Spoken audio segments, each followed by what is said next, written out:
Subscribe कीजिए हमारे YouTube channel omega online को और प्रेस कीजिए बेल आइकन और देखिए हमारे लेटेस्ट वीडियो लेक्चर सबसे पहले।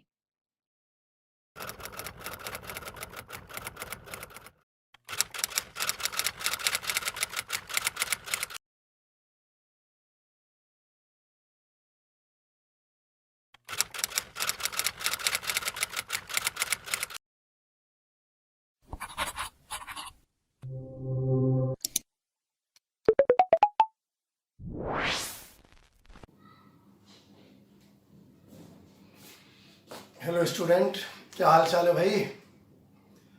आज हम लोगों को पढ़ना है P block element. P block elements में third group, fourth group, fifth group, sixth group और सेवेंथ ग्रुप। उम्मीद करता हूं आप लोगों ने थर्ड ग्रुप और फोर्थ ग्रुप का पीडीएफ डाउनलोड करके उसका प्रिंट आउट ले लिया होगा। तो आज अपन को पढ़ना है थर्ड ग्रुप, लेकिन उससे पहले एक छोटा सा टॉपिक है हाइड्रोलिसिस। आल्दो ये टॉपिक मैंने हाइड्रोजन एंड इट्स कंपाउंड में पढ़ा रखा है, फिर भी हो सकता है कुछ स्टूडेंट्स ने वो चैप्टर मुझसे ना पढ़ा हो। हाइड्रोलिसिस एक ऐसा कॉन्सेप्ट है जो पी ब्लॉक के हर चैप्टर में आपको मिलेगा। इसलिए मैं सबसे पहले थोड़ा सा, लगभग 1.5 आवर का टॉपिक है हाइड्रोलिसिस, में ये पढ़ाने जा रहा हूं। अच्छा, ये जो हाइड्रोलिसिस का टॉपिक है ये आपकी किसी सीट में लिखा नहीं है, इसलिए आप लोग इसके नोट्स बनाइएगा। पेन और कॉपी लेकर बैठना और इसके नोट्स बनाना, ठीक है। तो चलो चालू करते हैं हाइड्रोलिसिस। जैसे कि नाम से समझ में आ रहा है, hydro means water, lysis means breaking. तो जब किसी कंपाउंड को हम लोग वाटर के द्वारा ब्रेक करते हैं तो इस फिनोमिना को कहते हैं hydrolysis.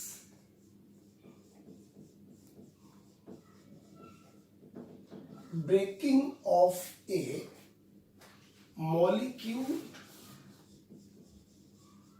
Bye water is called hydrolysis, ठीक है। अब हाइड्रोलिसिस के लिए बेसिक कंडीशन क्या है, तो एक अगला पॉइंट जरा हम लोग नोट करेंगे, what is the basic condition for hydrolysis. तो याद रखिएगा, जिस मॉलिक्यूल का हाइड्रोलिसिस हो रहा है उसके सेंटर एटम के पास इम्पटी ऑर्बिटल होना चाहिए। साथ में लिखते रहिए, centre atom must have empty orbital. अच्छा, अब सवाल ये है कि सेंटर एटम के पास इम्पटी ऑर्बिटल क्यों होना चाहिए, तो उसका रीजन क्या है। मस्ट हैव इम्पटी ऑर्बिटल, उसका रीजन क्या है, to accept lone pair of water molecule.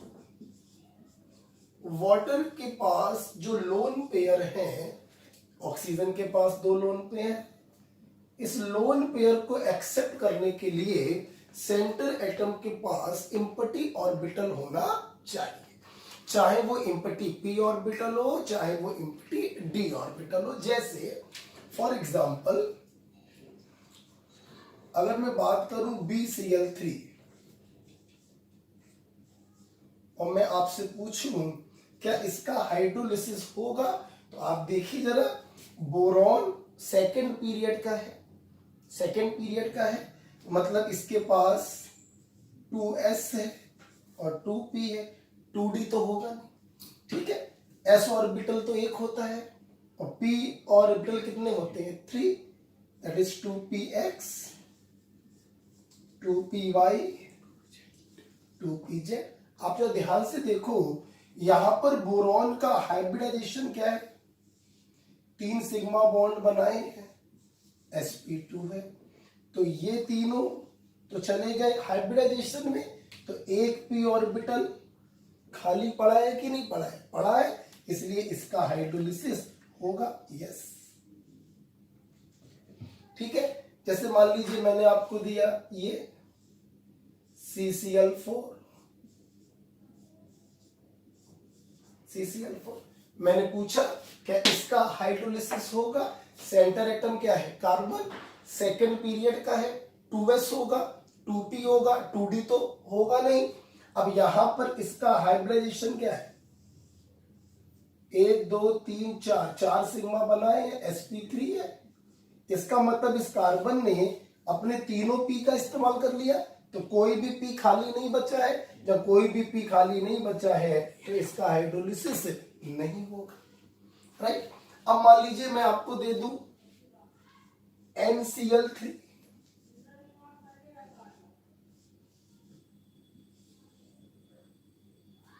NCl3, आप Cl की जगह पर कोई भी हैलोजन ले सकते हैं।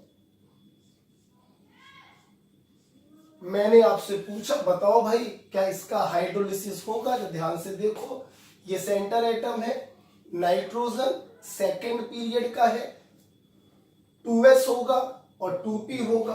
अब यहां पर इसका हाइब्रिडाइजेशन क्या है? sp3, 3 बॉन्ड पेयर है, एक लोन पेयर है। हाइब्रिडाइजेशन क्या हुआ? sp3। मतलब इस नाइट्रोजन के पास कोई भी इम्पटी ऑर्बिटल नहीं है, इसने अपना sp इस्तेमाल कर लिया, अपने तीनों p भी इस्तेमाल कर लिए, तो यहां पर कोई भी इम्पटी ऑर्बिटल नहीं है, सेंटर एटम के पास कोई भी इम्पटी ऑर्बिटल नहीं है। इसका मतलब इसकी हाइड्रोलिसिस नहीं होगी। बस यहीं पर हम लोग थोड़ा सा कच्चा खा गए। क्या? NX3 एक स्पेशल केस है। NX3 एक स्पेशल केस है। यहां पर वैसे तो क्या होता है कि वाटर का जो ऑक्सीजन है वो अपने लोन पेयर को सेंटर एटम को डोनेट करता है जब हाइड्रोलिसिस होती है। अभी मैं दिखाऊंगा आपको करके। इसलिए सेंटर एटम के पास इम्पटी ऑर्बिटल होना चाहिए, आइदर इम्पटी p ऑर्बिटल और इम्पटी d ऑर्बिटल। यहां पर तो नाइट्रोजन के पास इम्पटी p ऑर्बिटल नहीं है, d ऑर्बिटल हो नहीं सकता क्योंकि सेकंड पीरियड का है। फिर भी विकास पुरवाल का कहना है कि इसकी हाइड्रोलिसिस होगी। क्यों होगी? उत्तर सुनिए। NX3 इकलौता ऐसा केस है जहां पर वाटर का जो ऑक्सीजन है वो अपने लोन पेयर इस नाइट्रोजन को डोनेट ना करके सराउंडिंग हैलोजन को डोनेट करता है।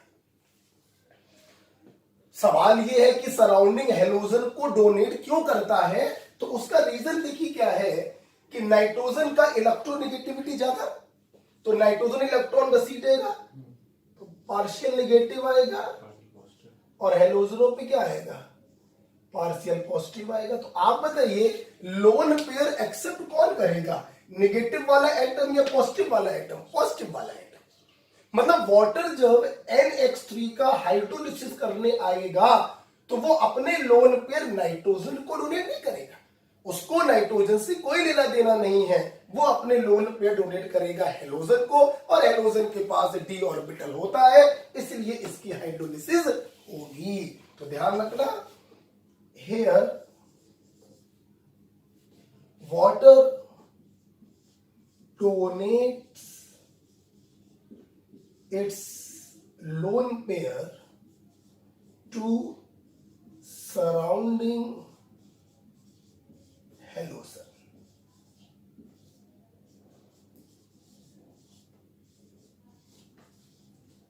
इसलिए NX3 का हाइड्रोलिसिस होगा।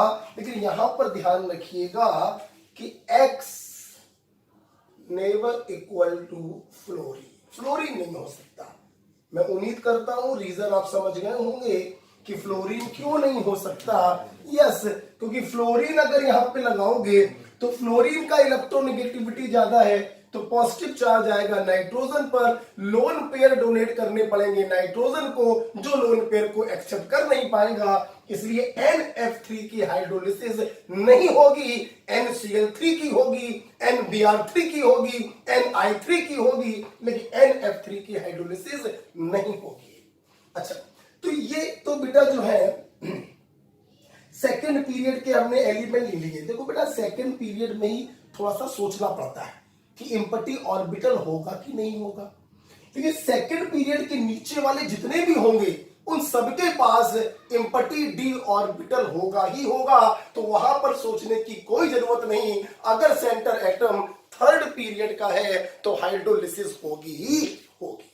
सेकंड पीरियड में थोड़ा सा ध्यान देना पड़ता है क्योंकि डी ऑर्बिटल तो होगा नहीं, हमें देखना है पी ऑर्बिटल। तो पी ऑर्बिटल खाली है तो हाइड्रोलिसिस होगी, पी ऑर्बिटल खाली नहीं है हाइड्रोलिसिस नहीं होगी। ये स्पेशल केस हो गया NH3 वाला, ठीक है। तो और एग्जांपल देख लो, जैसे इसी के नीचे लिख लेना। अब मान लो और कोई भी एग्जांपल ले लो। अब तो मैं स्ट्रक्चर को ओपन करके दिखाऊंगा भी नहीं, अब तो बस ऐसे ही बताना। देखो बेटा, मान लो मैं ये दे दूं AlCl3, हाइड्रोलिसिस होगी, बिल्कुल होगी, थर्ड पीरियड का है, एम्पटी डी ऑर्बिटल होना ही होना है, इसलिए हाइड्रोलिसिस जरूर होगी, 1000% होगी। बताओ भाई, हाइड्रोलिसिस होगी, बिल्कुल होगी, थर्ड पीरियड का है, एम्पटी डी ऑर्बिटल होगा, हाइड्रोलिसिस जरूर होगी। बताइए भाई, हाइड्रोलिसिस होगी, बिल्कुल होगी, थर्ड पीरियड का है, एम्पटी डी ऑर्बिटल है, हाइड्रोलिसिस जरूर होगी। बताइए भाई, हाइड्रोलिसिस होगी, बिल्कुल होगी, टेलुरिनियम में ध्यान बेटा, ऑक्सीजन, सल्फर, सेलेनियम, टेलुरिनियम, पांचवें पीरियड का भैया, एम्पटी डी ऑर्बिटल होगा, इसलिए हाइड्रोलिसिस जरूर होगी। ClF3 सेंटर एटम क्लोरीन है, फ्लोरीन, क्लोरीन, थर्ड पीरियड का क्लोरीन है, एम्पटी डी ऑर्बिटल होगा, हाइड्रोलिसिस होगी ही होगी। राइट। तो हम लोगों ने देखा कि जब किसी मॉलिक्यूल को वाटर से ब्रेक करवाते हैं तो फिनोमेना को कहते हैं हाइड्रोलिसिस।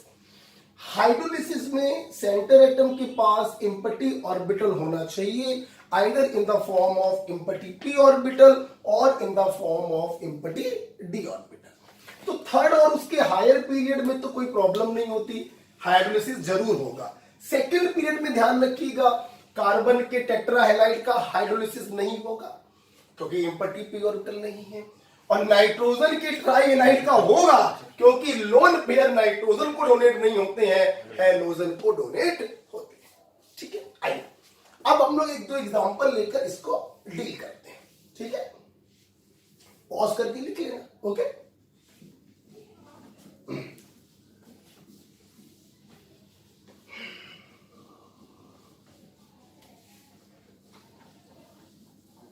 जैसे मान लीजिए एक पहला एग्जांपल डील करते हैं। अपने पास है BCl3, ठीक है, ओके, sp2 है, सामने देखो sp2 है, 3 बॉन्ड पेयर, sp2 है, एक p ऑर्बिटल खाली होगा, हाइड्रोलिसिस होगी। आपने क्या किया, हाइड्रोलिसिस कराई, आपने वाटर डाला, क्या होगा भाई, वाटर क्या करता है, इसके एम्पटी p ऑर्बिटल में अपने लोन पेयर को डोनेट करता है। ठीक है, आप सोचो अगर एम्पटी ऑर्बिटल नहीं होगा तो क्या लोन पेयर को एक्सेप्ट कर पाएगा, नहीं कर पाएगा। ठीक है, देखिए क्या बना, ये इंटरमीडिएट बन गया,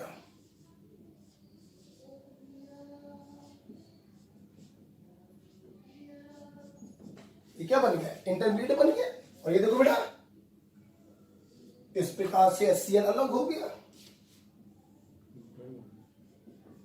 तो देखो एक Cl हट गया और उसकी जगह पर एक OH आ गया। बस समझ में आया? तो एक वाटर ने अगर देखा जाए तो अपने OH को लगाया है और HCl को अलग किया है।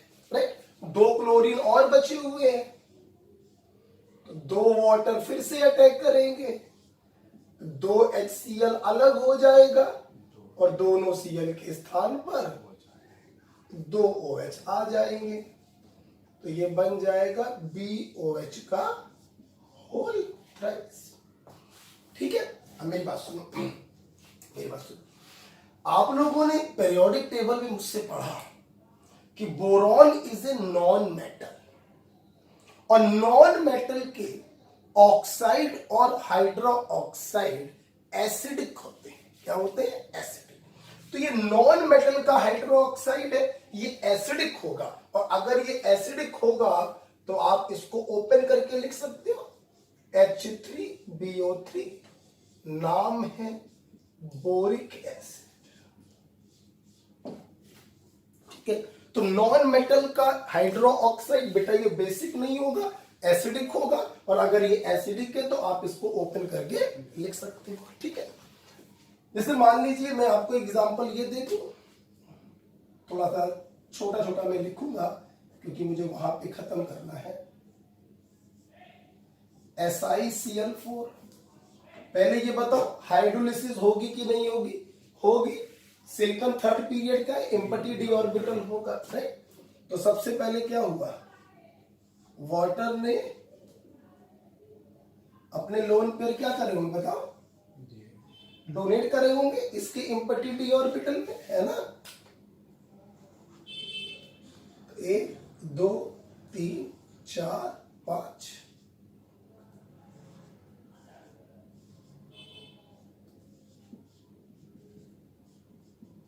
ठीक है, उम्मीद करते हैं आप समझ गए होंगे। इस प्रकार से HCl अलग हो जाएगा।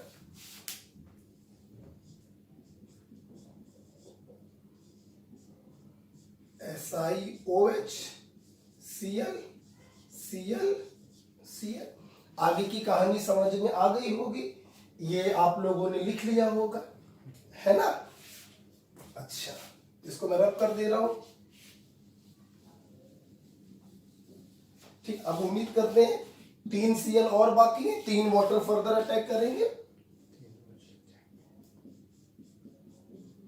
3 HCl अलग हो जाएगा और SiOH का होल 4 अलग हो जाएगा। ठीक है, अगेन बताइए, सिलिकॉन को भी मैंने किस में लिखवाया था? नॉन मेटल में। कार्बन और सिलिकॉन फोर्थ ग्रुप के 2 एलिमेंट नॉन मेटल होते हैं, तो अगर ये नॉन मेटल है तो ये एसिडिक होगा, और अगर ये एसिडिक होगा तो आप इसको ओपन करके लिखेंगे H4SiO4, और इसका नाम होता है सिलिसिक एसिड। ओके, तो इस प्रकार से आप देखिए कि हाइड्रोलिसिस की ये मैकेनिज्म होती है। तो एम्प्टी ऑर्बिटल जब तक नहीं होगा वो वाटर के लोन पेयर को एक्सेप्ट नहीं कर पाएगा, हाइड्रोलिसिस नहीं हो पाएगी। ठीक है, कार्बन टेट्राहेलाइड की हाइड्रोलिसिस नहीं होगी, नाइट्रोजन ट्राईहेलाइड की होगी, क्योंकि लोन पेयर नाइट्रोजन को डोनेट नहीं होगा, सराउंडिंग हेलोजन को डोनेट होगा। ठीक, आप सुनिए बेटा, किताब है, किताब का नाम नहीं बताएंगे, उसमें क्वेश्चन पूछा गया था कि BCl3 या SiCl4 का जब हाइड्रोलिसिस होगा तो आपको मालूम है ना यहां पर क्या बना था, फाइनली क्या बन गया था, ये बना ना फाइनली, ये मैं करके दिखा, रब कर दिया मैंने। अब देखना, तो उन्होंने पूछा कि जब फाइनल प्रोडक्ट बनता है दोनों में, तो रास्ते में जो इंटरमीडिएट बनता है उसमें सेंटर एटम का हाइब्रिडाइजेशन क्या होगा? तो हुजूर सुन लो, जब इंटरमीडिएट बन रहा है तो एक बॉन्ड की संख्या बढ़ रही है, 1 2 3 बॉन्ड है तो यहां पे 4 बॉन्ड हो गए, और यहां पे 4 बॉन्ड है तो यहां पे 5 बॉन्ड हो गए। तो अगर ये sp2 हाइब्रिडाइज है, बिल्कुल सही, तो ये क्या हो जाएगा, sp3 हो जाएगा इंटरमीडिएट, और अगर ये sp3 हाइब्रिडाइज है तो ये इंटरमीडिएट हो जाएगा sp3d हो जाएगा इंटरमीडिएट।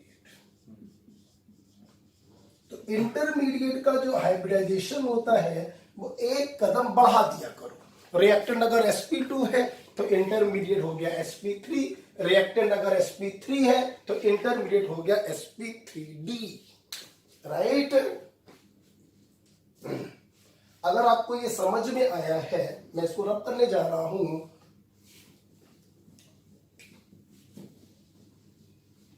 ओके,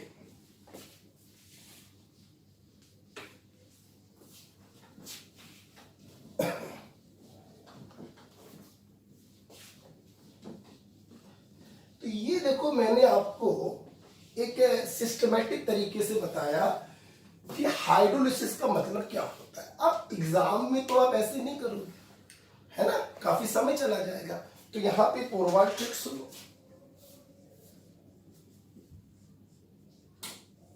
पोरवाल ट्रिक सुनो। पोरवाल ट्रिक ये कहती है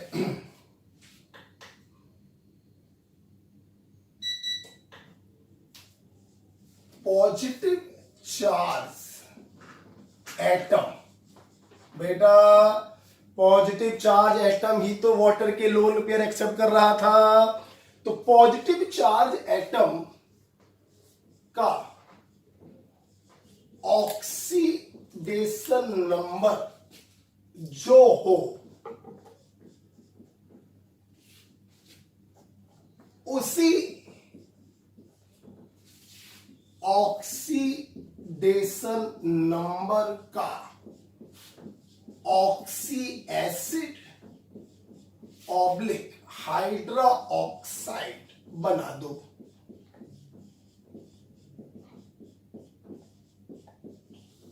ये पोरवाल टेक्निक है। जिस मॉलिक्यूल का हाइड्रोलिसिस करा रहे हो उसके अंदर जो पॉजिटिव चार्ज एटम है वो जिस स्टेट में हो उसी स्टेट का उसका ऑक्सी एसिड या हाइड्रो ऑक्साइड बना दो।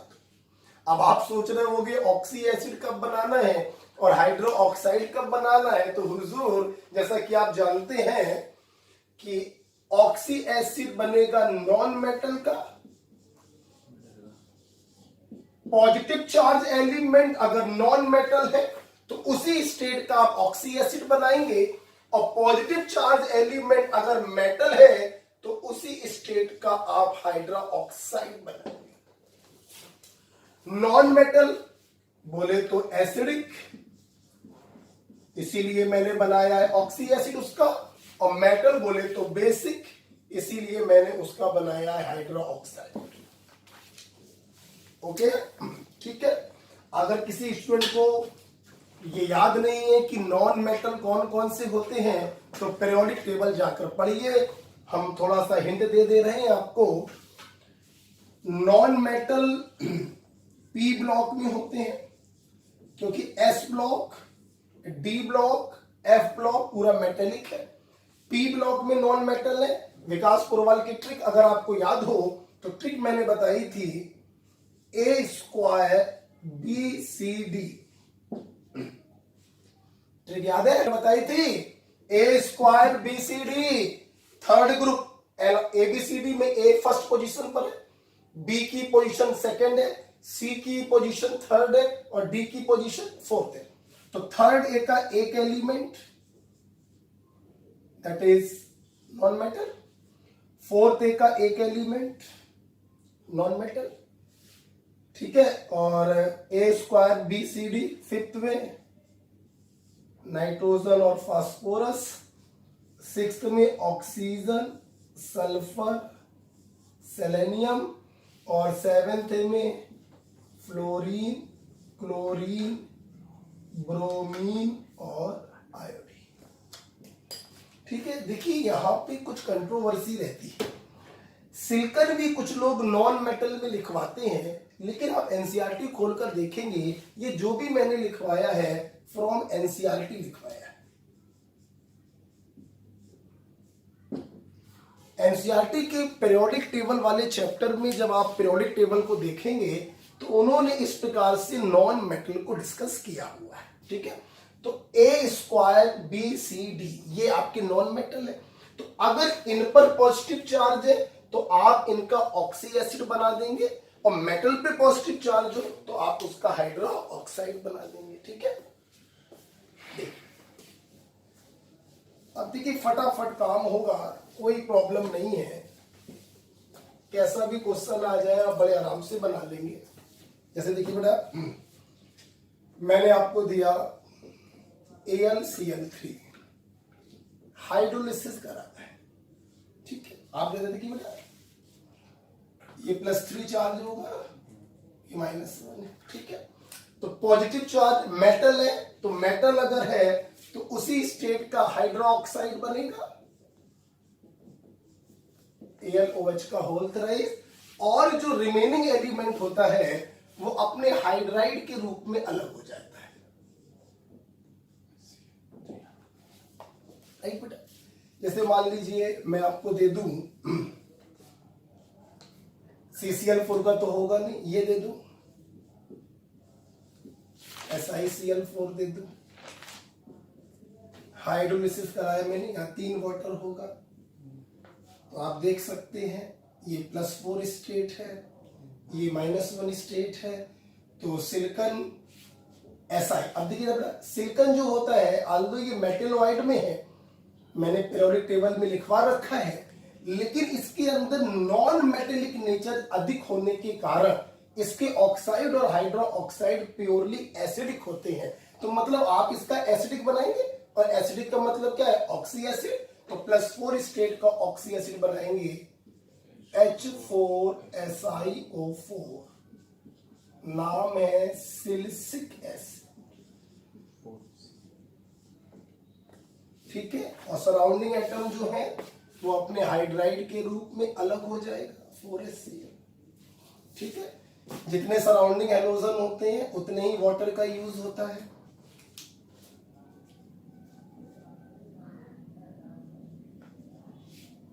ठीक है, और एग्जांपल ले लो, BCl3 ले लो, boron is a non metal, थोड़ी देर पहले इसको विधिवत मैकेनिज्म से बताया था। अब जरा देखिए शॉर्टकट तरीका, सेंटर एटम पे पॉजिटिव चार्ज है, boron is a non metal, तो ये अपने ऑक्सी एसिड में बदलेगा H3BO3, that is boric acid, और जो सराउंडिंग वाला होता है, माइनस वाला जो होता है, वो अपने हाइड्राइड के रूप में अलग हो जाएगा, ठीक है। बोरॉन, एल्युमिनियम, कार्बन, सिलिकॉन, ठीक है। और आगे देखते हैं, मान लीजिए NCl3 ले लें और इसकी करवाएं हम लोग हाइड्रोलिसिस। इधर देखो बेटा, तो यहां पर नाइट्रोजन का इलेक्ट्रोनेगेटिविटी ज्यादा है, नाइट्रोजन इलेक्ट्रॉन घसीटेगा, नाइट्रोजन पे आएगा -3, Cl पे आएगा +। हुजूर हमारे काम का कौन है, Cl। पॉजिटिव चार्ज एटम जिस स्टेट में होता है उस स्टेट का हम ऑक्सी एसिड या हाइड्रो ऑक्साइड बनाते हैं। नॉन मेटल है तो ऑक्सी एसिड बनेगा, मेटल होता तो हाइड्रो ऑक्साइड बनता। Cl is a non metal, तो +1 स्टेट का ऑक्सी एसिड बनेगा HOCl, और जो सराउंडिंग वाला बचता है, जो नेगेटिव वाला बचता है, वो हाइड्राइड के रूप में अलग हो जाता है, तो NH3 अलग हो गया, 3 Cl है, 3 वाटर और 3 HOCl। इसका बेटा नाम होता है हाइपोक्लोरस एसिड, ओके। आप पॉज करके लिख लीजिएगा, जस्ट मिनट। हो सकता है कुछ स्टूडेंट सोच रहे होंगे कि ये ऑक्सी एसिड का फार्मूला सर कैसे बना दे रहे हैं। एक्चुअली ये सारी चीजें अलग अलग ग्रुपों में पढ़ाई जाती है। हाइड्रोलिसिस ये एक ऐसा चैप्टर है, पूरे पी ब्लॉक में जहां जहां पर हाइड्रोलिसिस हो रही है वो मैं एक साथ आपको पढ़ा दे रहा हूं। डोंट वरी, परेशान ना हो, थोड़ा पूरा खत्म कर लेने दो मेरे को, फिर मैं सारे ऑक्सी एसिड एक बार लिखवा दूंगा, ठीक है। चलो आगे बढ़ते हैं और कुछ केस देखते हैं। तो बेटा आप लोगों ने एक बात नोटिस करी कि जिस मॉलिक्यूल का हाइड्रोलिसिस हम करा रहे हैं उसका पॉजिटिव चार्ज एटम जिस स्टेट में होता है हम उसी स्टेट का उसका ऑक्सी एसिड बना देते हैं अगर नॉन मेटल है, या हाइड्रो ऑक्साइड बना देते हैं अगर मेटल है। ओके, और केस देखो बेटा, चलो फास्फोरस को ले लेते हैं। PCl3 दिया है मैंने और PCl5 दिया है और हाइड्रोलिसिस कराया। जस्ट ए मिनट करके आप लोगों को दिखाना है, लेकिन उससे पहले मैं ये बता दूं कि फास्फोरस के 2 ऑक्सी एसिड होते हैं, H3PO3 और H3PO4। मैं नाम नहीं बताने वाला, पी ब्लॉक पढ़ाऊंगा लगातार, सब नाम आपको पता चल जाएंगे, नाम के चक्कर में मत पड़िए। तो H3PO3 और H3PO4 ये 2 ऑक्सी एसिड के होते हैं। अब बताइए क्या बनेगा, देखो तो Cl-1, P क्या है +3, देखो समझ देखो। तो centre atom positive charge atom कौन है, phosphorus. Phosphorus is a non metal, अपने ऑक्सी एसिड में बदलेगा, तो तो +3 स्टेट का ऑक्सी एसिड क्या है? H3PO3। और जो 3 Cl होंगे वो 3HCl के रूप में अलग हो जाएगा। वाटर कितने यूज होंगे? 3। ठीक है, यहां पर देखिए पॉजिटिव चार्ज को पकड़ो बस। ये रहा पॉजिटिव चार्ज, मेटल है कि non metal? Non metal, A2BCD। Fifth group में नाइट्रोजन और फास्फोरस होते हैं नॉन मेटल। नॉन मेटल है तो उसी स्टेट का ऑक्सी एसिड बना दो। +5 स्टेट का ऑक्सी एसिड है H3PO4 और 5 क्लोरीन है तो 5 HCl अलग। जल्दी से बताओ वाटर कितने यूज होंगे? 5। कितने होंगे? बस यहीं पर हो गई mistake. Yes, this is again A special case.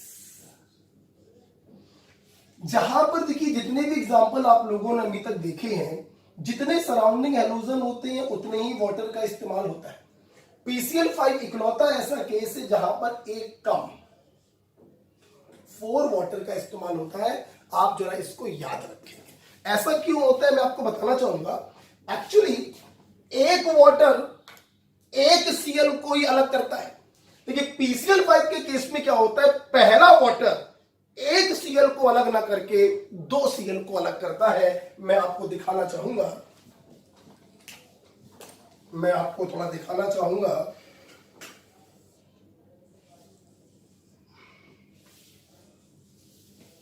बेटा ये हाइड्रोलिसिस का एक अलग से टॉपिक है, आप इसको एक अलग पेज में लिख लीजिएगा और पी ब्लॉक की बुकलेट में लगा लीजिएगा। ठीक है, जैसे PCl5 बेटा है ना, देखो क्या होगा, 1 2 3 4 5। ठीक है, ये हुआ। अब होता क्या है, वाटर ने अटैक किया, मैकेनिज्म तो आपको मालूम नहीं है। ये पॉजिटिव चार्ज है और बाकी सब कैसे है? नेगेटिव चार्ज है, डोनेट करेगा। ठीक है,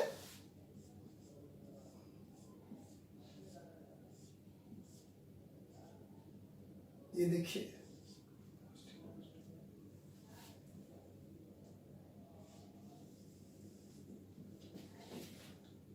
एक Cl, 2 Cl, 3 Cl, 4 Cl, 5 Cl और ये रहा वाटर। बताओ अब होता क्या था बेटा कि एक वाटर एक HCl को अलग करता था। PCl5 में क्या होता है, पहला वाटर जो होता है वो 2 HCl को अलग करता है। इसलिए क्या होगा, एक वाटर से अभी तक एक HCl अलग होता था, लेकिन यहां पर एक वाटर से 2 HCl अलग होते हैं। ठीक है, अब कितने Cl बचे? 3 Cl बचे, तो अब कोई प्रॉब्लम नहीं है। अब 3 वाटर आप डालेंगे और 3 HCl अलग हो जाएगा और बन जाएगा PO।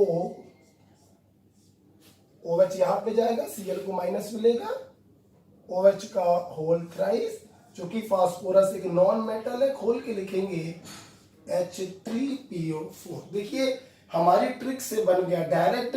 ये मैंने आपको करके दिखाया कि 5 Cl होने के बावजूद 4 ही वाटर का यूज क्यों हो रहा है। ठीक है, तो इसका रीजन ये होता है। मान लीजिए इसमें क्वेश्चन आ जाता कि जो इंटरमीडिएट बनेगा उसका हाइब्रिडाइजेशन क्या होगा। तो यहां पर 5 बॉन्ड है, ये sp3d है और यहां पर 6 बॉन्ड है, तो ये हो जाएगा sp3d2। मैं यहां लिख दे रहा हूं, यहां लिख दे रहा हूं, और क्योंकि ये किसमें था बेटा, ये sp3 में था, sp3d में। ओके, तो यूजली जितने सराउंडिंग हैलोजन होते हैं उतने ही वाटर का यूज होता है, लेकिन PCl5 एक ऐसा पॉइंट है जहां पे 5 Cl होने के बावजूद 4 वाटर का यूज हो रहा है, क्योंकि पहला वाटर अकेले 2 HCl को अलग कर रहा है। ओके, चलिए चलते हैं। तो ये मैकेनिज्म है और ट्रिक आपको मालूम है कि पॉजिटिव चार्ज एटम जिस स्टेट में हो उसी स्टेट का उसका ऑक्सी एसिड या हाइड्रो ऑक्साइड बना दिया जाता है, और जो नेगेटिव स्टेट वाला होता है वो अपने हाइड्राइड के रूप में अलग हो जाता है। ठीक है,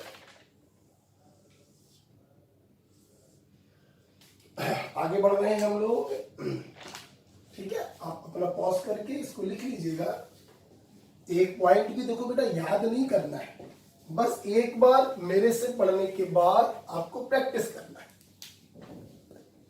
ठीक है, और दिया जाए, जैसे मान लो मैं आपको दे दूं, ये दे दूं AsCl3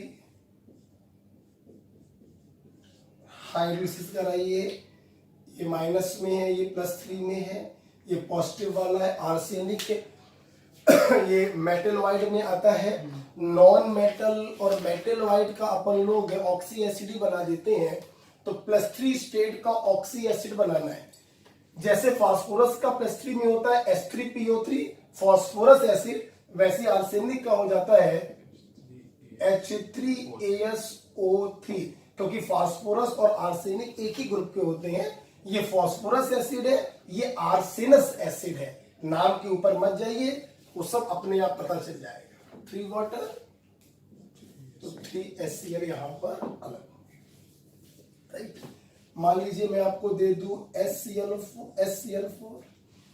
आप देखिए बेटा, ये -1 है, ये +4 है। Sulphur is a non metal, hydrolysis कराएंगे, +4 स्टेट का ऑक्सी एसिड बनेगा। देखो बेटा, जैसे फास्फोरस के 2 बनते हैं, वैसे सल्फर के 2 होते हैं, H2SO3 सल्फ्यूरस एसिड और H2SO4 सल्फ्यूरिक एसिड। +4 स्टेट का बनाना है, H2SO3 बनेगा, 4 Cl है, तो 4 HCl अलग हो जाएंगे और 4 वाटर कंज्यूम होंगे। बाबड़े क्लियर हो रही है। मान लीजिए मैं आपको दे दूं SOCl2। आप देख सकते हैं सेंटर एटम पे +4 है, सॉरी 2 दूनी 4 2 6 +6 है।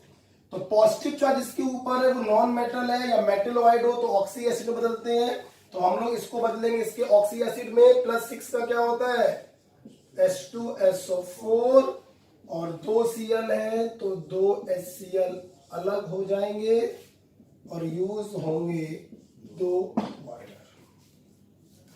ठीक है बेटा, ओके। तो देखिए ये साइड में मैंने बता दिया है, आप इसको ध्यान रखिएगा। फास्फोरस के 2 ऑक्सी एसिड है, फास्फोरस एसिड, फास्फोरिक एसिड, ये सब बेटा आगे आएगा।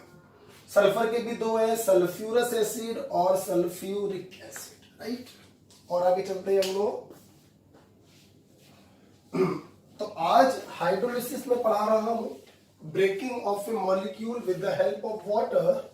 इसमें ओरवाल ट्रिक ये दी है कि जिस मॉलिक्यूल का हाइड्रोलिसिस कराना है, उसका जो पॉजिटिव चार्ज पार्टिकल है उसको पकड़ लो, वो जिस स्टेट में हो उसी स्टेट का ऑक्सी एसिड बना दो अगर वो नॉन मेटल या मेटलवाइड है, या फिर उसी स्टेट का हाइड्रोक्साइड बना दो अगर वो मेटल है। मेटलवाइड में कभी कभी ऊपर नीचे हो जाता है, ऑक्सी एसिड भी बन जाता है, कभी कभी हाइड्रोक्साइड भी बन जाता है, परेशान नहीं होंगे, आंसर सेम होगा। जैसे मान लीजिए और चलते हैं, कुछ एग्जांपल और देखते हैं बेटा। जैसे इधर देखिए ClF3 दे दिया, BrF5 दे दिया, IF7 दे दिया और ICl दे दिया। आपको जान के खुशी होगी, जब एक से ज्यादा हैलोजन आपस में जुड़े होते हैं तो उन्हें हम कहते हैं इंटर हैलोजन कंपाउंड। बोलो क्या कहते हैं, इंटर हैलोजन कंपाउंड। ठीक है, जो स्मॉल वाला हैलोजन होगा उसका इलेक्ट्रोनेगेटिविटी ज्यादा होगा, उस पे माइनस चार्ज होगा, और जो दोनों में जो बड़ा वाला होगा उस पे पॉजिटिव चार्ज होगा। 3 फ्लोरीन है तो 3 पॉजिटिव, 5 फ्लोरीन है तो 5 पॉजिटिव, 7 फ्लोरीन है तो 7 पॉजिटिव, 1 फ्लोरीन है तो 1 पॉजिटिव। मैं उम्मीद करता हूं आप समझ गए होंगे कि जब हम लोग इनकी हाइड्रोलिसिस कराएंगे तो पॉजिटिव वाला जो पार्टिकल है वो अपने ऑक्सी एसिड में बदलेगा, क्योंकि सारे के सारे नॉन मेटल होते हैं। अब हमारे छात्रों को हो सकता है ऑक्सी एसिड हैलोजनों के नाम मालूम हो, मैं फिर से बोल रहा हूं, मैं नाम पे जोर नहीं दे रहा हूं, ठीक है। हेलोजन, हेलोजन के ऑक्सी एसिड होते हैं, सुन लो, 4, HOX, HXO2, HXO3, HXO4, right. मैं नाम पे जोर नहीं देने वाला। आलो कहीं ना कहीं मैंने बताए होंगे सारे नाम, फिर भी 7 ग्रुप में दोबारा बता दूंगा। आप देख लो, +1 +3, 3 दूनी 6 में से 1 गया 5, और 4 दूनी 8 में 1 गया 7। ध्यान रखना, कोई भी हेलोजन हो सकता है बट नॉट फ्लोरीन। सारे हेलोजन 4 प्रकार के ऑक्सी एसिड बनाते हैं, लेकिन ऐसा फ्लोरीन में नहीं होता, ये 4 होते हैं, राइट। चलो भाई देखेंगे। तो क्लोरीन +3 स्टेट में है, तो +3 स्टेट का ऑक्सी एसिड क्या बनेगा, HXO2, HClO2। सराउंडिंग वाले अपने हाइड्राइड के रूप में अलग हो जाएंगे, ठीक। ओके, सामने देखिए, बताओ, बोलो। Br +5 में है, तो +5 का ऑक्सी एसिड क्या होगा, HXO3, X की जगह Br। 5 fluorine 5 HF।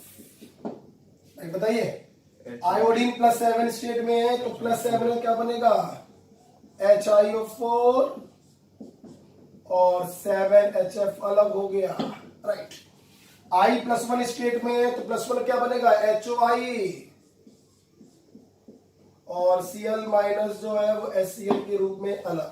जितने सराउंडिंग हेलोजन होंगे उतने ही वाटर का इस्तेमाल होगा। इकलौता केस है PCl5 जहां पर एक पानी कम लगता है। हुजूर, क्यों कम लगता है, क्योंकि पहला वाटर 2 Cl को एक साथ अलग करता है, right. This is about the inter halogen compound, ठीक है।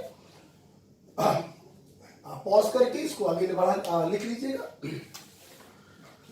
जब तक मैं रब कर रहा हूं आप मेरे को बताएंगे। सामने देखे, बोलो बेटा, फास्फोरस के 2 ऑक्सी एसिड बोलो, H3PO3, H3PO4, राइट। सल्फर के 2 बोलो, H2SO4, H2SO3, सल्फ्यूरस एसिड और सल्फ्यूरिक एसिड। हेलोजन के कितने बताओ, 4, HOX, HXO2, HXO3, HXO4। सारे हेलोजन 4 प्रकार के ऑक्सी एसिड बनाएंगे एक्सेप्ट फ्लोरीन। अब कुछ और कंपाउंड देखते हैं, जैसे मान लीजिए बेटा, ये सब हो गए, कुछ और देखते हैं। अब ये कुछ आयनिक कंपाउंड को डील करते हैं, ठीक है। आयनिक कंपाउंड डील करते हैं। अभी तक जितने एग्जांपल लिए सारे बेटा कोवैलेंट थे। कुछ आयनिक कंपाउंड ले लेते हैं। मान लीजिए ये ले लिया, ये ले लिया, ये ले लिया, ये अभी और लेंगे, ठीक है। नजरें सामने रखिए, they all are the ionic compound. पहले देख लीजिए, जब लिख ले पूरा भर जाए बोर्ड, पॉज करके लिख लेना। अभी नजरें सामने रखो। हाइड्रोलिसिस कराना, फंडा वही पुराना, घिसा पिटा, पॉजिटिव चार्ज पार्टिकल को पकड़ो। ये रहा पॉजिटिव चार्ज, मेटल है, एस ब्लॉक के सारे मेंबर क्या होते हैं, मेटल। तो ऑक्सी एसिड बनाओगे कि हाइड्रोक्साइड, हाइड्रोक्साइड। +2 स्टेट का हाइड्रोक्साइड बोलो, MgOH का होल्ड। और surrounding atom that is minus वाला अपने हाइड्राइड के रूप में अलग हो जाएगा बेटा। तो Cl- को 1 H मिलेगा जब HCl के रूप में अलग हो जाए। कितना पानी यूज होगा, 2। क्लोराइड है तो 2 यूज होगा, ठीक है। यहां पर आ जाइए, अपन ने हाइड्रोलिसिस कराया। फिर देखिए पॉजिटिव वाले को पकड़ो, Mg+2 N-3। आपको मालूम होगा आयनिक कंपाउंड का फार्मूला कैसे बनाते हैं। सामने देखिए, सामने देखिए आयनिक कंपाउंड। ये देखिए, ए पे मान लीजिए +N चार्ज है, बी पे मान लीजिए -N चार्ज है। 2 कैटायन, कैटायन और एनायन। तो आयनिक कंपाउंड कैसे बनता है, क्रिस क्रॉस, AN तो अगर कोई आयनिक कंपाउंड दिया जाए और आपसे आयन पूछे जाए, तो ये नंबर इसका चार्ज हो जाएगा, ये नंबर इसका चार्ज हो जाएगा, ठीक है। तो यहां पर देख सकते हैं आप, Mg+2 है और N-3 है। आपने क्या कराया, हाइड्रोलिसिस कराया। ये देखिए, तो प्लस वाला मेटल है ना, अपने हाइड्रोक्साइड में बदल दो बेटा,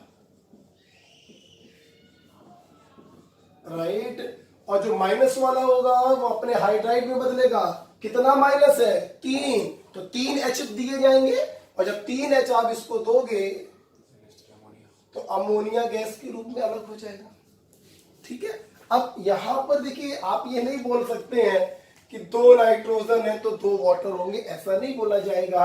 अब यहां पर आपको इसको क्या करना पड़ेगा, बैलेंस करना पड़ेगा। ठीक है, यहां पर आ जाओ बेटा, यहाँ पे 3 मत बोल देना या 2 मत बोल देना। अब रिएक्शन को क्या करेंगे, बैलेंस करेंगे। 3 मैग्नीशियम है तो यहाँ पे क्या कर दिया आपने, 3 कर दिया। अब देखिए बेटा, तो 3 2 6, अच्छा 2 नाइट्रोजन है तो यहाँ पे कर दिया आपने 2, तो हाइड्रोजन कितने हो गए, 3 2 6, 3 2 6 12, 6 कर दीजिए, बैलेंस हो गया। 6 ऑक्सीजन, 3 2 6। ठीक है, वो हैलाइड के केस में होता है कि जितने सराउंडिंग एलोजन होंगे उतने मोल वाटर यूज होगा। दूसरे कोई कंपाउंड है तो वो फॉलो नहीं होगा, आपको बैलेंस करना पड़ेगा। ठीक है, यहां पे कराइए हाइड्रोलिसिस। चलिए भैया, कैल्शियम फॉस्फाइड, कैल्शियम आयन क्या होगा, Ca+2, फॉस्फाइड आयन क्या होगा, P-3। तो प्लस वाला मेटल है, अब उसी स्टेट के हाइड्रोक्साइड में बदलेंगे, और माइनस वाला जो होगा वो हाइड्राइड के रूप में अलग हो जाएगा। -3 है तो +3 दे दो, फॉस्फीन के रूप में अलग हो गया। ये क्लियर, स्टेट देखिए सेम रखेंगे, right. What is this is sodium hydride, +1 -1, hydrolysis होगा, +1 मेटल है, अपने हाइड्रोक्साइड में बेटा बदलेगा NaOH, और माइनस वाला जो होगा हाइड्राइड के रूप में अलग होगा। 1 माइनस है, 1 H लेगा और हाइड्रोजन गैस निकलेगी, राइट। तो metal nitride evolve ammonia, metal phosphide evolve phosphine, metal hydride evolve hydrogen. Okay, pause करके आप लिख लीजिएगा, they all are the ionic compounds. Cation और एनायन के चार्ज को क्रिस क्रॉस करके आयनिक कंपाउंड का फार्मूला बनाते हैं। तो फार्मूले में जो नंबर्स है उनको क्रिस क्रॉस करके हम चार्ज पता कर सकते हैं। ठीक है, और जरा देखिए बेटा सब लोग, और देखिए, जैसे मान लीजिए मैंने कुछ कार्बाइड दे दिया आपको, Be2C, Mg2C3, CH2। कान खोल के मेरी बात सुन लो, हम लोग आयनों का चार्ज क्रिस क्रॉस करते और कंपाउंड का फार्मूला बना लेते हैं। जैसे, छोड़िए इसको, छोड़िए, जैसे मैंने बोला मैग्नीशियम नाइट्राइड, तो magnesium ion Mg+2, nitride ion N-3, criss cross कर दो हुजूर, मैग्नीशियम नाइट्राइड का फार्मूला बन गया। बोलो, दिस इज नाइट्राइड है, मालूम होगा। मैंने बोला calcium phosphide, Ca+2 phosphide ion nitride के तरीके होता है, P-3, फार्मूला बोलो, Ca3P2, क्रिस क्रॉस कर दिया। मैंने बोला sodium hydride, sodium first group Na+, hydride ion H-, formula बोलो NaH। मतलब हम लोग कभी भी किसी कंपाउंड का फार्मूला याद नहीं करते, हमें बस याद होना चाहिए, आयन के सिंबल्स याद होने चाहिए। क्रिस क्रॉस कर दो आंसर। लेकिन कार्बाइड बेटा एक ऐसा आयनिक कंपाउंड है जिनमें सिंबल नहीं याद करेंगे आप, फार्मूला सीधे याद करेंगे। अभी तक सिंबल से फार्मूला बनाया, हर जगह सिंबल से फार्मूला बनेगा, लेकिन कार्बाइड इकलौता केस है जहां फार्मूला याद करिएगा और फार्मूले से सिंबल बनाया जाएगा। जैसे बेरिलियम कार्बाइड को देखिए बेटा, ये देखिए बेटा, बेरिलियम कार्बाइड देखिए, अब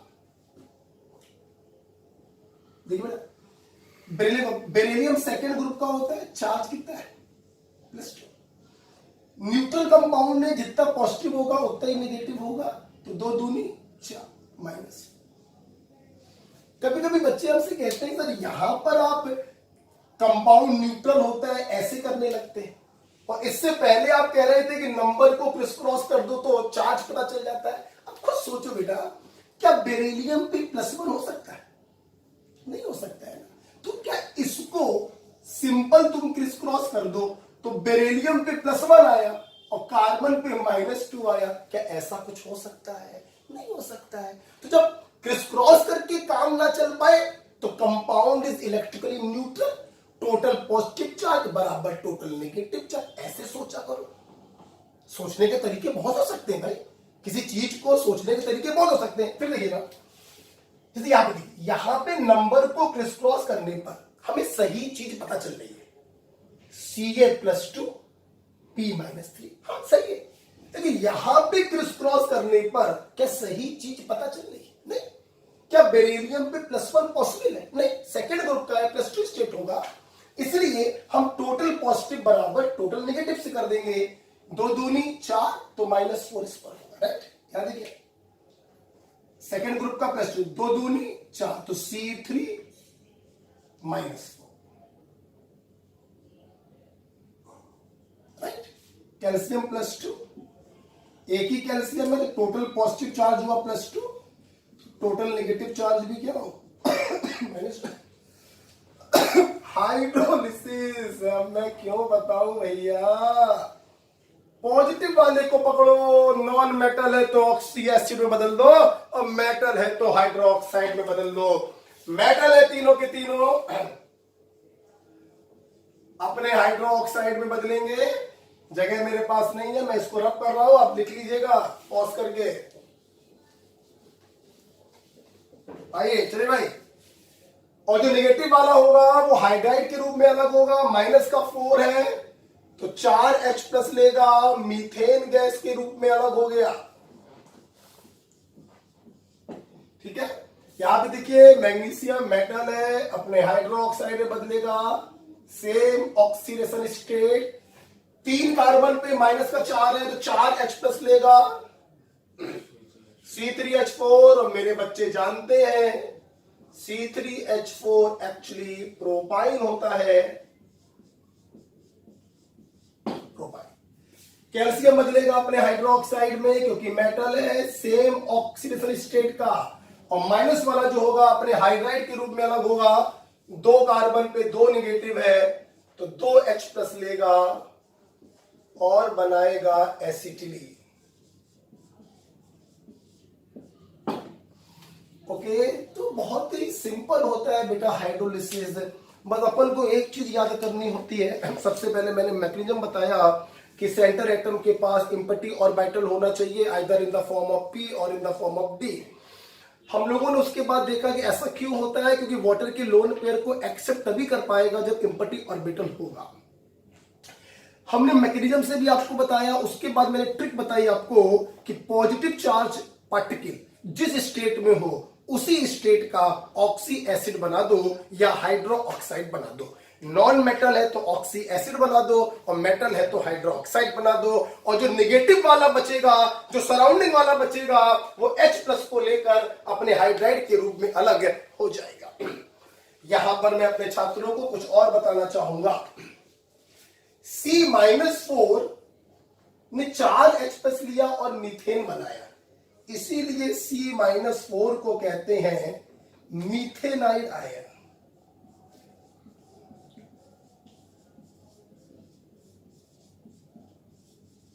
और बेरिलियम कार्बाइड को कहते हैं मीथेनाइड। क्या कहते हैं इसको? मीथेनाइड, क्योंकि इससे प्रोड्यूस हो रहा है मीथेन, तो इस मॉलिक्यूल को कहेंगे मीथेनाइड और इस एनायन को कहेंगे methanide ion, right. Magnesium carbide से प्रोपाइन बनना है, इसलिए ये जो आयन होता है C3-4, इसे कहते हैं प्रोपाइन, लिख दो, और इलाइल, प्रोपाइनिलाइड आयन। बेटा बोलो क्या कहते हैं? प्रोपाइनिलाइड आयन। बेटा बोलो क्या कहते हैं? प्रोपाइनिलाइड आयन। राइट, उम्मीद करते समझ गए होंगे। इस कार्बाइड से आपको मिल रहा है एसिटिलीन, इसलिए इस कार्बाइड को हम लोग कहते हैं एसिटिलाइड आयन। बेटा बोलो क्या कहते हैं इसको हम लोग?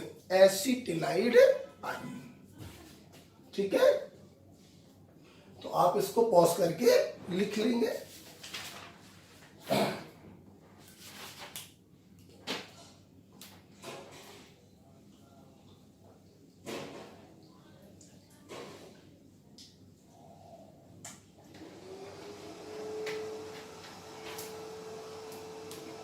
ठीक है बेटा, ये काम हो गया।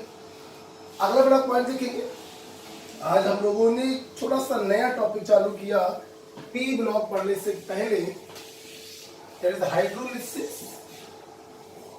बहुत ही बेसिक फंडा मैंने बताया, पॉजिटिव चार्ज वाले को पकड़ो और उसी स्टेट का ऑक्सी एसिड अगर नॉन मेटल हो या हाइड्रोक्साइड अगर मेटल हो बना। सराउंडिंग वाला क्या होगा बेटा? सराउंडिंग वाला H+ को लेगा और अपने हाइड्राइड के रूप में अलग हो जाएगा। राइट, और देखते हैं बेटा, हम लोग अगर बात करें मेटल ऑक्साइड,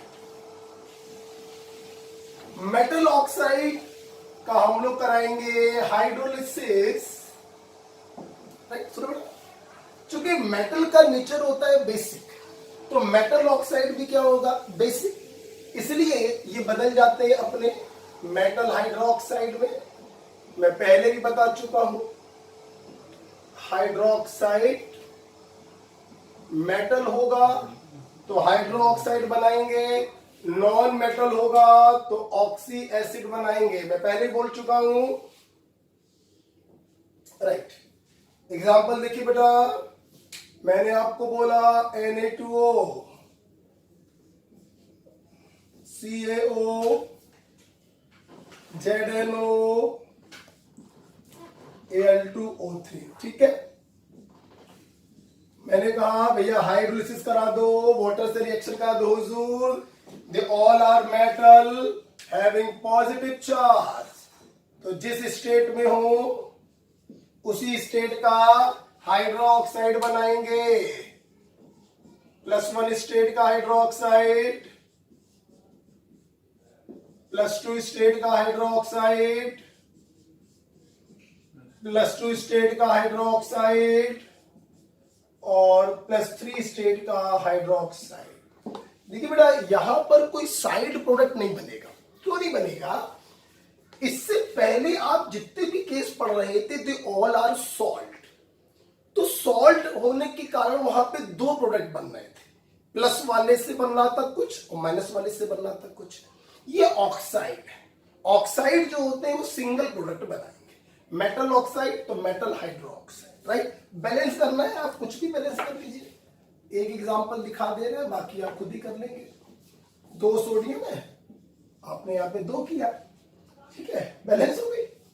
राइट, एक इसको करके दिखा दे रहे हैं, बाकी आप कर लीजिएगा।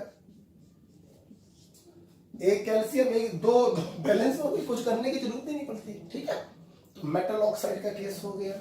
आप पॉज करके लिख लीजिएगा। राइट,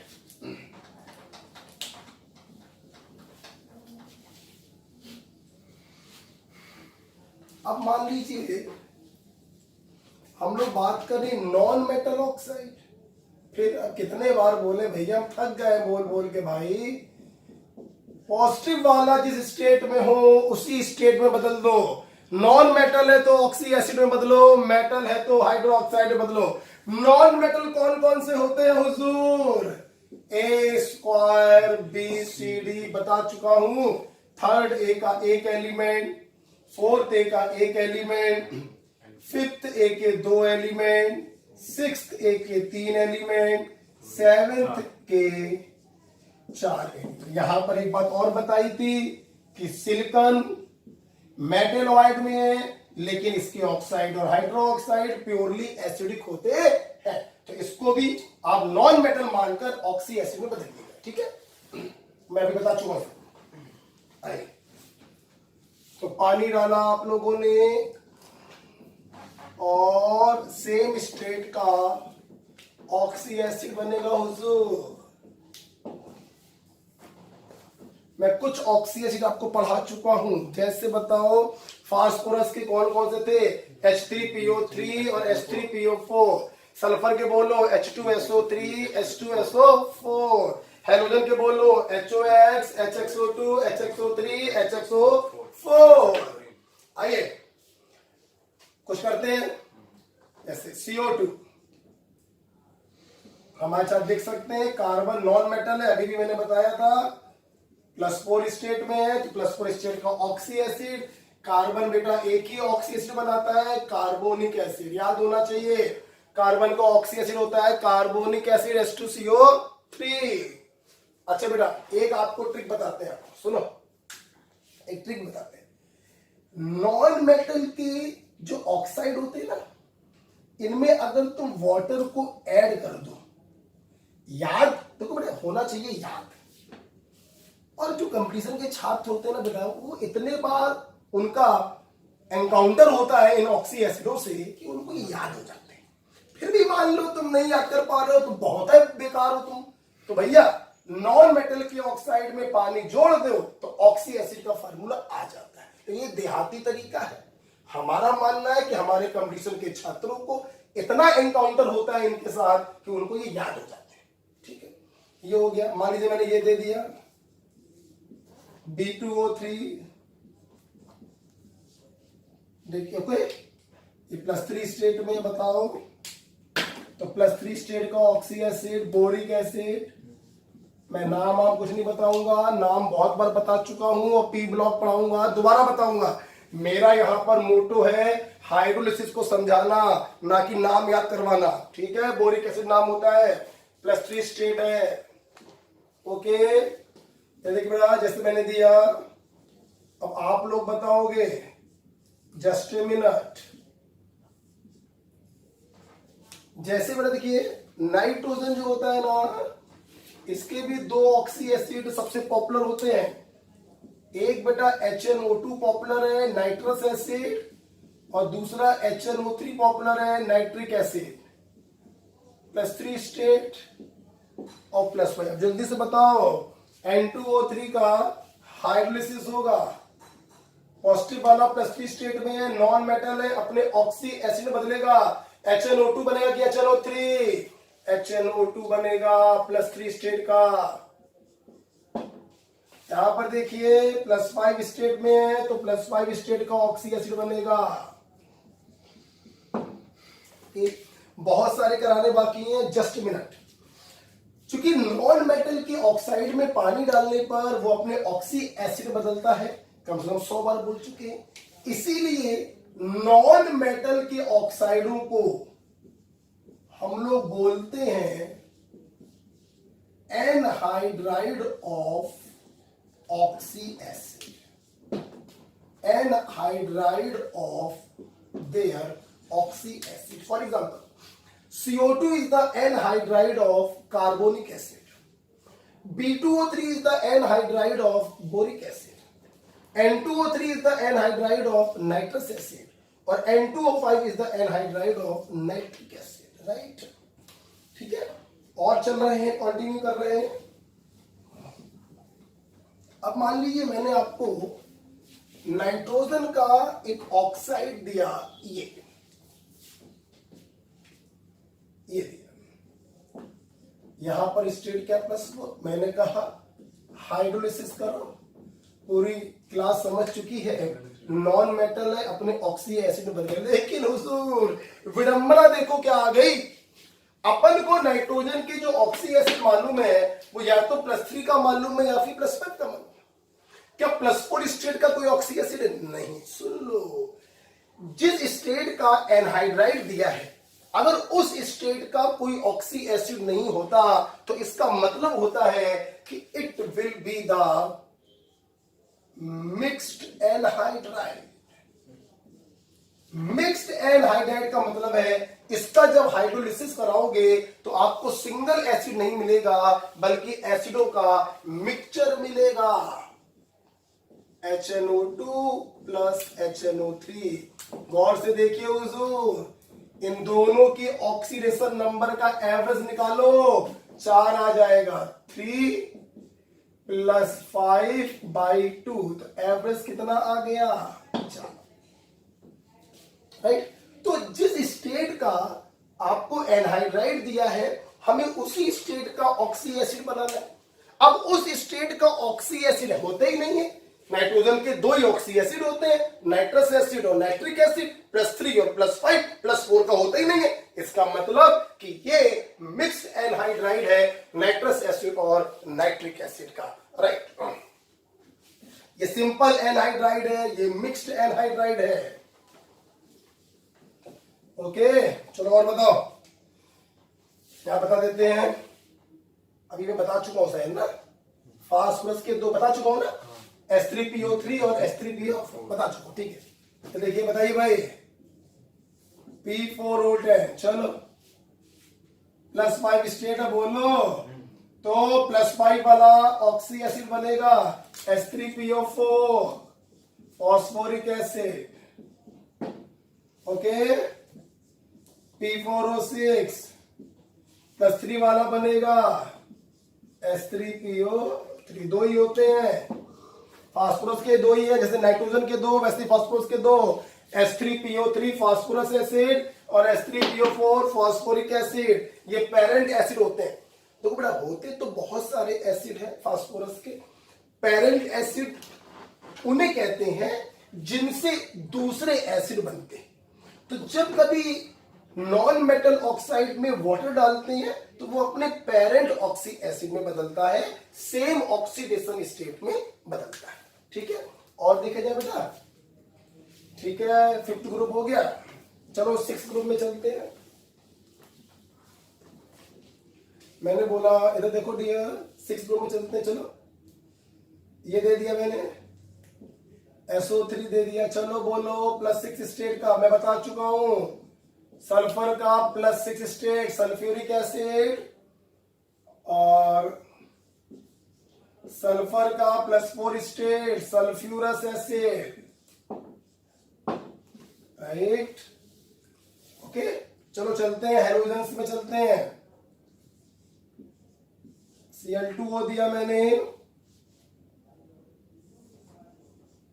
और मैंने दे दिया मान लीजिए Cl2O7 दे दिया। ठीक है, और मैंने कहा भाई हाइड्रोलिसिस कराओ। अभी अभी थोड़ी देर पहले मैंने हैलोजन के 4 ऑक्सी एसिड बताए थे, फिर से लिख दे रहा हूं, HOX, HXO2, HXO3, HXO4 +1 +3 +5 +7। चल भाई बोल, यहां पे क्लोरीन +1 स्टेट में है तो +1 का ऑक्सी एसिड बोलो HOCl। यहां पे 7 × 14/2 +7 स्टेट में है तो +7 का बोलो HClO4। ओके, चल भाई अब तुम लोग बता, मेरा सोच के बताना हुजूर। बेटा ये देखो, मान ले भाई मैंने तेरे को दे दिया Cl, चल भाई तुम लोग बताओ, सिंपल एनहाइड्राइड होगा या मिक्स? बोलो मिक्स, क्यों? क्योंकि +4 स्टेट का कोई भी ऑक्सी एसिड नहीं है, मतलब इसमें पानी डालोगे तो 2 ऑक्सी एसिड बनेंगे। हुजूर कौन कौन से 2 बनेंगे? जिनकी ऑक्सीडेशन नंबर का एवरेज +4 आ जाए।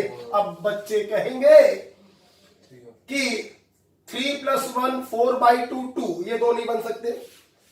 3 + 5 8/2 4, ये बन सकता है।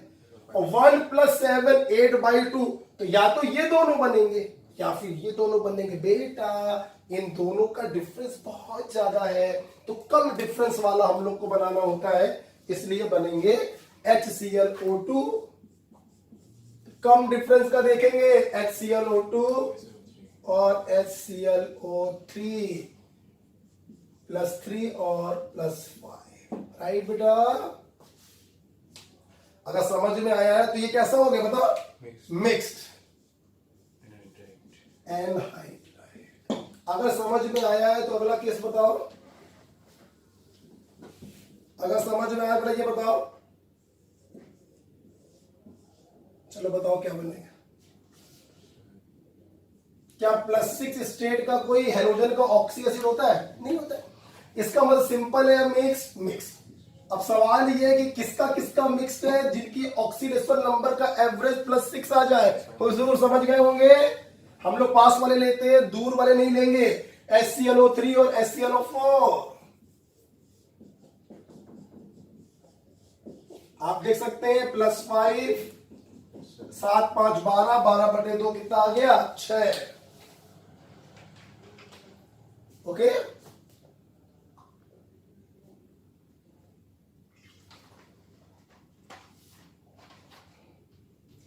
नेक्स्ट हाइड्रोलिसिस में एक स्टेप हम लोग आगे चल रहे हैं, और ये सेकेंड लास्ट स्टेप है पार्शियल हाइड्रोलिसिस।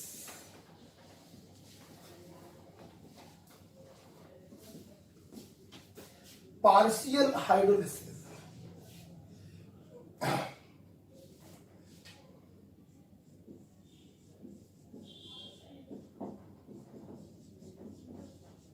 बड़ा सही सी बताओ, दिल पे हाथ रख के बताओ, कुछ याद तो नहीं कर रहे हो? देखो बड़ा, याद करने के नाम पे अपन को याद करने थे ऑक्सी एसिड, एक बार रिवाइज कर देते हैं।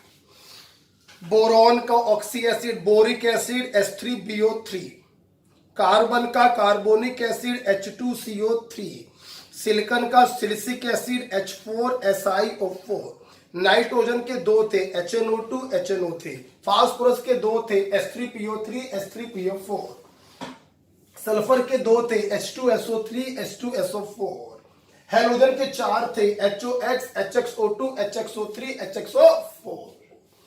देखिए थोड़ा बहुत अगर याद कर लेते हैं ना बेटा, तो स्पीड कितने गुना बढ़ जाती है ना, इसका अंदाजा लगाइए आपसे। तो थोड़ा बहुत याद किया जाता है, ठीक है। पार्शियल हाइड्रोलिसिस के हमारे पास 2 केसेस हैं। पहला केस है, देखिए जितने भी बोरॉन और सिलिकॉन के हैलाइड होते हैं सबकी हाइड्रोलिसिस होती है।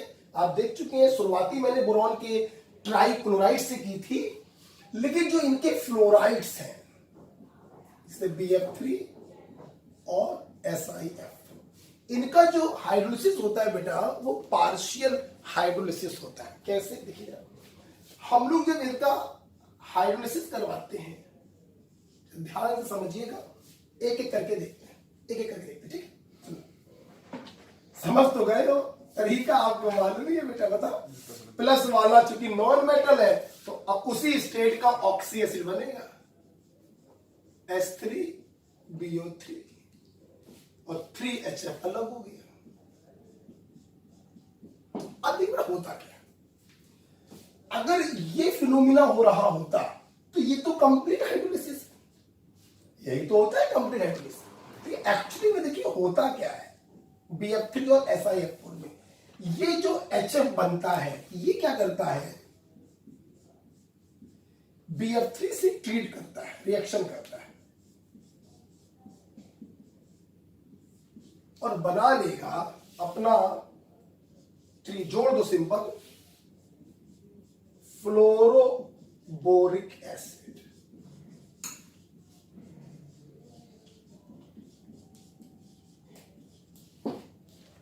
एक HF और एक HF, एक BF3 से एक HBF4 बनाएगा, तो 3 HF 3 BF3 से 3 HBF4 बनाएंगे, फ्लोरोबोरिक एसिड। तो ध्यान से देखें, अगर ओवरऑल रिएक्शन को हम लोग देखें तो 3 और 1 4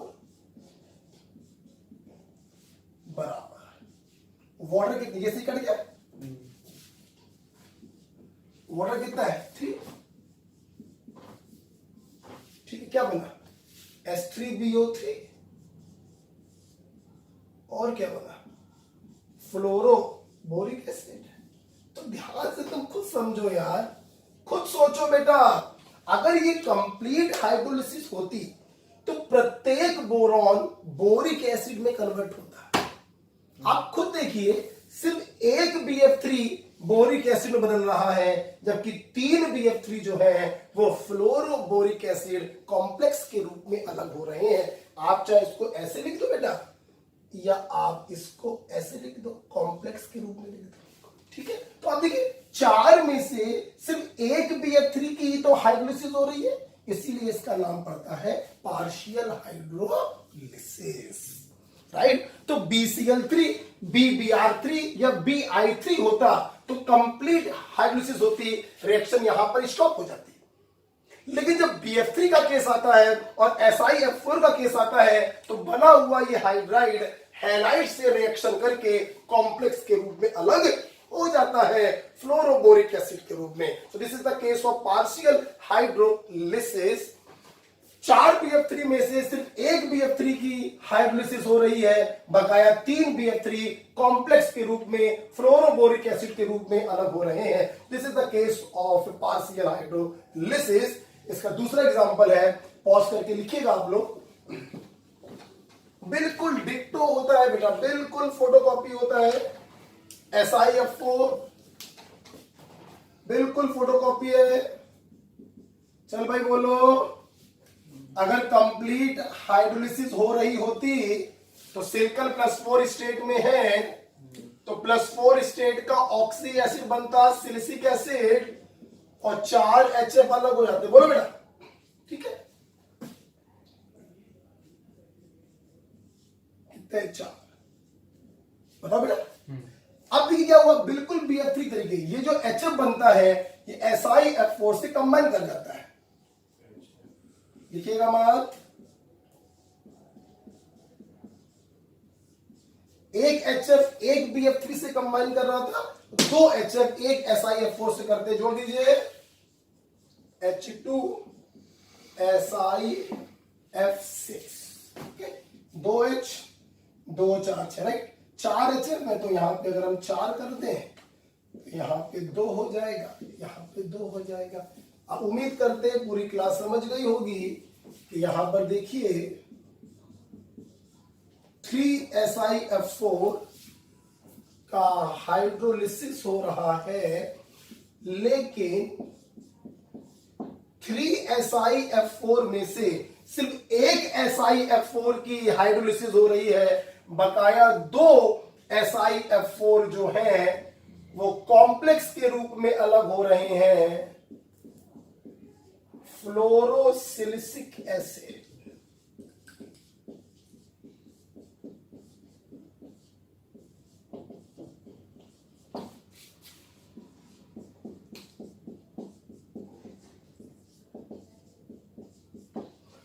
तो ध्यान रखिएगा, बोरॉन और सिलिकॉन में जो फ्लोराइड होते हैं उनकी पार्शियल हाइड्रोलिसिस होती है। कुछ मॉलिक्यूल कंप्लीटली हाइड्रोलाइज हो जाते हैं, लेकिन मैक्सिमम मॉलिक्यूल नहीं हो पाते हैं, कॉम्प्लेक्स के रूप में अलग हो जाते हैं। तो पहला केस था पार्शियल हाइड्रोलिसिस का, BF3 और SiF4, और दूसरा केस है पार्शियल हाइड्रोलिसिस का SbCl3 और BiCl3। हुजूर याद करिए, nitrogen, phosphorus, arsenic, antimony, bismuth.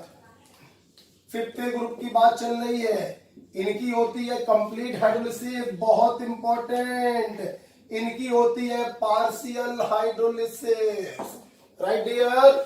और जब इनकी पार्शियल हाइड्रोलिसिस होती है बेटा, एक बड़ा प्यारा कंपाउंड बनता है HbOCl, एंटीमोनिल क्लोराइड या एंटीमनी ऑक्सीक्लोराइड, बिस्मथ ऑक्सीक्लोराइड या बिस्मथिल क्लोराइड, ओके। और ये बहुत ही इंपॉर्टेंट है, एंटीमनी ऑक्सीक्लोराइड या एंटीमोनिल, एंटीमनी ऑक्सीक्लोराइड या एंटीमोनिल क्लोराइड, बिस्मथ ऑक्सीक्लोराइड या बिस्मथिल क्लोराइड, राइट। और इनका कलर होता है, दोनों का ही होता है पर्ल व्हाइट अपीयरेंस, बहुत इंपॉर्टेंट है। फिफ्थ ग्रुप के दो ट्राइएलाइड BiCl3 और SpCl3 एंटीमनी ऑक्सीक्लोराइड और बिस्मथ ऑक्सीक्लोराइड या एंटीमोनिल क्लोराइड और बिस्मथिल क्लोराइड का फॉर्मेशन होता है। और कभी आपके मेडिकल में क्वेश्चन आ जाए कि एंटीमनी ऑक्सीक्लोराइड जब टूटेगा तो कौन सा कैटायन और कौन सा एनायन बनेगा, सुन लीजिए। ये जब टूटता है ऐसे टूटता है, देखिए बेटा, ये +3 स्टेट में बोलो तो +3 और ऑक्सीजन पे होता है -2, तो +3 -2 +1 बचा, ठीक है। +3 -2 +1 धोखे से भी इसको ऐसे मत तोड़ देना, Sb+3 O-2 Cl- नहीं, ये जब भी टूटेगा ये पूरा एक कैटायन बन जाएगा एंटीमोनिल, ये पूरा एक कैटायन बनेगा बिस्मथिल कैटायन। ओके, तो this is about the partial hydrolysis, right. Last point है हाइड्रोलिसिस का, लास्ट पॉइंट है हाइड्रोलिसिस का, ईज ऑफ हाइड्रोलिसिस, कि किसका हाइड्रोलिसिस जल्दी होगा। मैं क्यों बताऊं, खुद सोचो। पहला पॉइंट, हाइड्रोलिसिस होना चाहिए, दैट इज इम्पटी ऑर्बिटल होना चाहिए, तभी हाइड्रोलिसिस होगा। अब सवाल ये किसका जल्दी होगा, किसका देर से। उत्तर सुनिए हुजूर, हाइड्रोलिसिस में क्या हो रहा है भाई, ये वाटर के लोन पेयर को एक्सेप्ट करता है ना, फिर HCl निकलता है, इसी को तो हाइड्रोलिसिस बोलते हैं। अब वाटर के लोन पेयर को आसानी से एक्सेप्ट कौन करेगा, जिस पर पॉजिटिव चार्ज ज्यादा हो या कम हो, तो पॉजिटिव चार्ज ज्यादा, पॉजिटिव चार्ज जितना ज्यादा लोन पेयर एक्सेप्ट करेगा उतनी जल्दी हाइड्रोलिसिस होगा, उतना ज्यादा। तो हम लिख सकते हैं ease of hydrolysis is directly proportional to positive charge on atom, centre atom या ऑन एटम।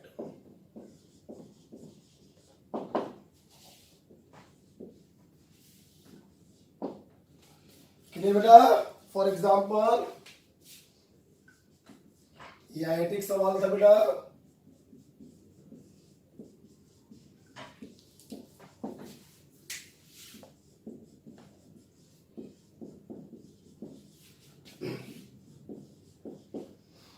ठीक है। मैंने कहा बताइए ईज ऑफ हाइड्रोलिसिस का ऑर्डर क्या होगा, +1 +2।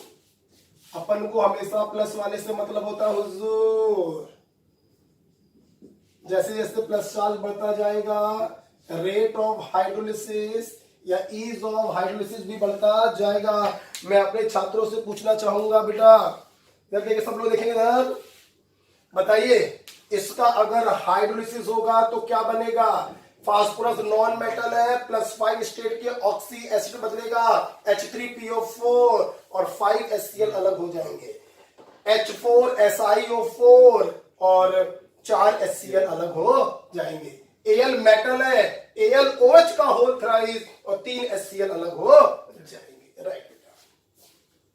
मैंने और एग्जांपल दे, देखो बेटा, मान लीजिए मैं आपको एग्जांपल दे दूं, ये दे दूं SnCl2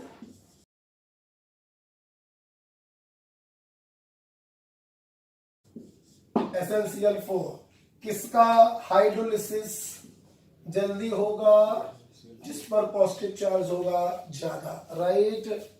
मान लो मैं आपको दे दूं SoCl2 और SO2Cl2 Hazur, +4 +6, it is clear. मेरा नाम में ध्यान देखिए बेटा, इसका नाम होता है थायोनिल क्लोराइड SoCl2 और इसका बेटा नाम होता है sulphuryl chloride, sulphuryl chloride SO2Cl, right. तो पॉजिटिव चार्ज जितना ज्यादा होगा वाटर के लोन पेयर को उतनी जल्दी से एक्सेप्ट करेगा, हाइड्रोलिसिस उतनी तेजी से होगा, राइट। और देख लेते हैं एक दो एग्जांपल।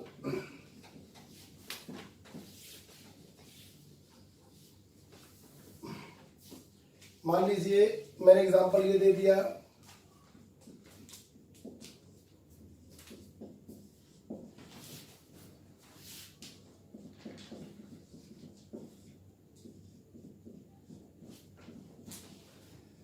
आप देख सकते हैं जिस पर पॉजिटिव चार्ज है वो तो मैंने सेम ले लिया है, मतलब +4 तो चारों पर ही होगा, लेकिन सराउंडिंग एटम अलग है। अब देखिए फ्लोरीन का -I पावर क्या होता है, मैक्सिमम, बताइए, और आयोडीन का -I क्या होगा, मिनिमम। तो -I क्या करते हैं, इलेक्ट्रॉन को विड्रॉ करते हैं। इलेक्ट्रॉन को जब विड्रॉ करते हैं तो पॉजिटिव चार्ज का मैग्नीट्यूड बहुत ज्यादा होगा, और यहां पे पॉजिटिव चार्ज का मैग्नीट्यूड काफी कम होगा, तो मैग्नीट्यूड पॉजिटिव चार्ज का ज्यादा, तो ईज ऑफ हाइड्रोलिसिस भी होगा ज्यादा। ठीक है, लास्ट एग्जांपल देखो बेटा, स्पेशल केस है, जल्दी से वीडियो को पॉज करिएगा और आंसर बताइए। इस केस में बताइए जरा, ईज ऑफ हाइड्रोलिसिस का ऑर्डर क्या होगा। अगेन देखिए, सेंटर एटम मैंने सेम रखा है, +3 वाला,